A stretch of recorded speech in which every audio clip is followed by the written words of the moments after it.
Hey guys, my name's Alex, and this is the 11th installment in my video project series thing, Kingly Endeavors, in which I intend to read every one of Stephen King's novels in chronological order and to hopefully post a video a week about it.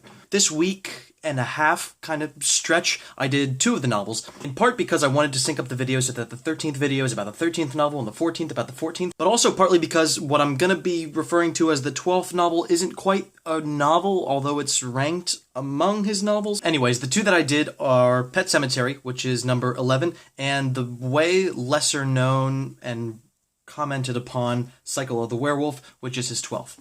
Now, Pet Sematary is one of his more famous novels, and I think for the wrong fucking reasons, but I do also think it happens to be one of those few novels where, in order to really understand what the fuck was going on here, why it was published in this condition, you kind of have to know the backstory. I think it's a lot like Finnegan's Wake in that sense. I'm probably the only fucking person in history who will ever equate Pet Sematary with Finnegan's Wake, but I do think that they bear some correlation, not only in terms of, like, you kind of have to know what was going on in the author's life at the time in order to understand why this book exists, but also because very few people will ever encourage you to read either of them. Although Pet Sematary was released in the early 1980s, he actually wrote it in the 70s, most of it, I think, directly after he wrote The Shining. The story has it, however, that he showed an early draft of Pet Sematary to his wife, Tabitha King, as well as to a fellow novelist with whom he's collaborated on a few books and who a lot of people say is his best friend, Peter Straub. It's widely known that his wife Tabitha was very bothered by a scene in the book where a child is hit by a car and dies. Meanwhile, his friend Peter Straub just said, "This book sucks, don't ever publish it."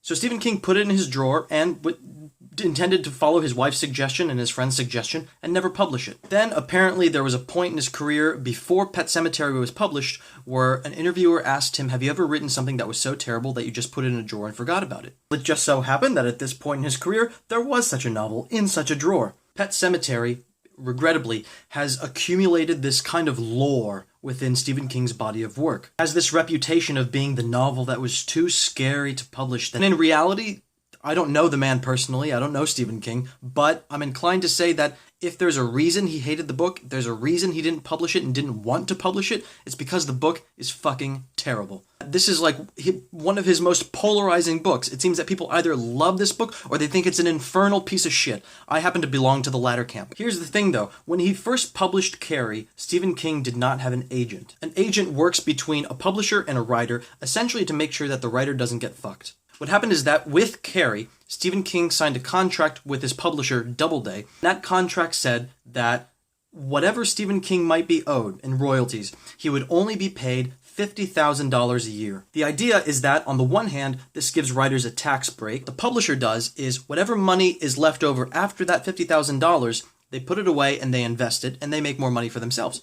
Anyways, in order to get out of this contract, Doubleday said, "Okay, we will relieve you of this contract if you give us one more novel." What he had lying around was Pet Sematary. So he gave them Pet Sematary. I really don't know how extensive the editing was. I don't imagine it was very extensive. I don't know. Anyway, the fact of the matter is he never intended to publish this book, I think because he knew that it was a really bad book. He ended up having to publish it in order to get out of a really shitty contract, and now we have it. One of the biggest issues with Pet Sematary is that this edition, which is the first edition, is almost 400 pages. And the thing is, the idea upon which this novel is predicated is brilliant. There's a family, their name is the Creeds. It's comprised of a man, his wife, his son, and his daughter. They move into this house in a small town, and behind their house, up a hill, it's some precarious thing they have to climb, there's a pet cemetery where the children of the neighborhood for like 100 years have been burying their pets when they die. And of course it happens to be an Indian burial ground, so whenever they bury a pet there, the pet comes back to life, and then sometimes it comes back a little bit evil, but nonetheless, the premise of the book is that, you know, the doctor, who's the father, the husband of the family, he's home alone with his daughter's cat for a weekend, and then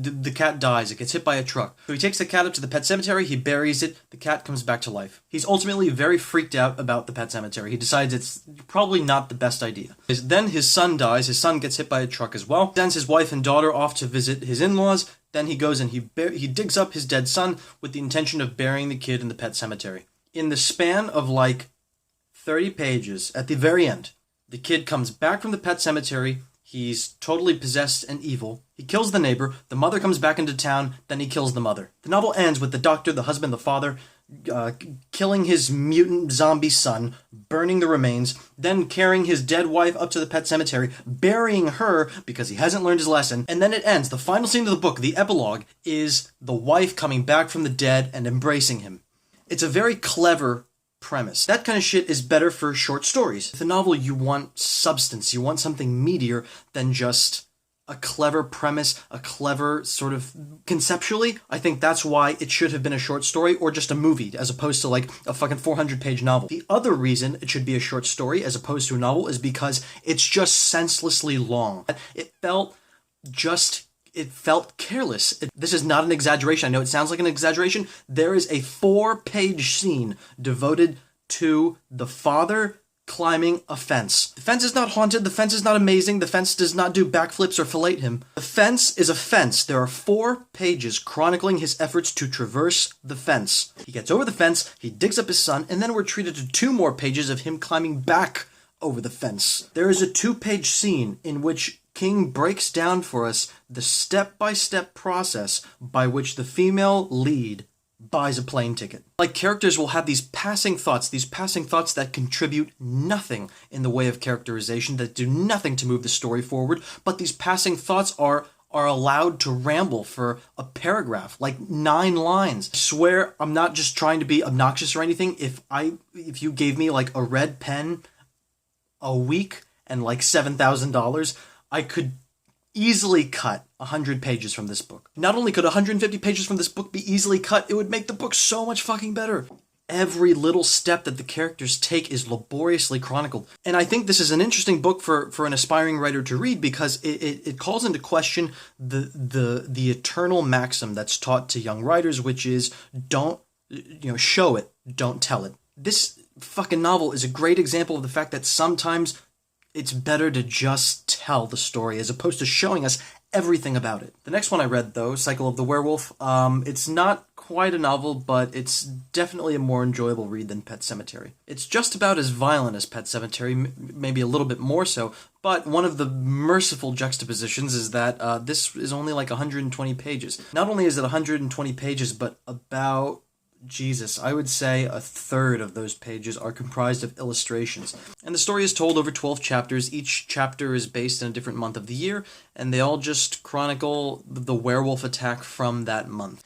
Then we get these really grisly depictions of blue-collar folks suffering horrible deaths at the hand of a werewolf. And yeah, it's not pretentious, it's just a really simple, nice thing to read. And yeah, so that's that. Constant Reader, thanks for watching.